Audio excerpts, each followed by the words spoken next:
তো বন্ধুরা দেখো, এই মুহূর্তে আমরা শিব মন্দির থেকে চলে এসেছি।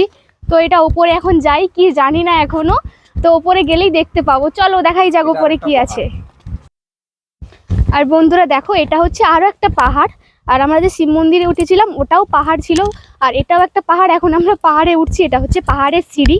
তো পা গুলো পুরো ব্যথা হয়ে গেছে, আর উঠতেই পারছি না। মনে হচ্ছে এখানে একটু বসে পড়ি, একটু রেস্ট নিয়ে তারপরে আবার উঠবো। দেখো কতটা নিচে আমাদের গাড়ি, অনেকটাই নিচে।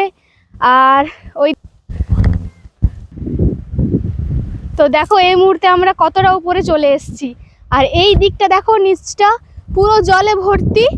আর এই যে রয়েছে পাথর, পাথরের উপরে জলটা আছে, নিচে কিন্তু কাদা ফাদা কিচ্ছু নেই। আর আমার ইচ্ছে করছে এখন জলে নেমে চলে যাই, জলটা কিন্তু খুব সুন্দর লাগছে।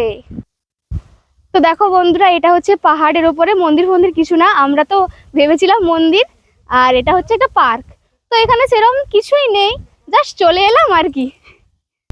আর এই দিকে দেখো আমাদের ফচকা বাবু, ফচকা বাবু এখন তার কাকাই নিয়ে ঘুরছে, সঙ্গে রয়েছে জলের বোতল। কি হয়েছে, জল খাবে? না না না না।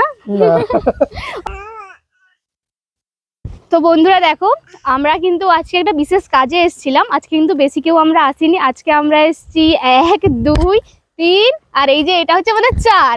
তো আমরা 4 জনই আজকে বেরিয়ে পড়েছি, সকাল থেকে বেরিয়েছি, খুব ক্লান্ত লাগছে এখন। আর দেখো অবশ্যই কিন্তু কমেন্টে জানাবে যে আজকে আমাদের কেমন লাগছে। তো চলো চারিদিকটা একটু ঘুরে ঘুরে দেখে নিই, আর তোমাদের সঙ্গে সবটাই শেয়ার করবো।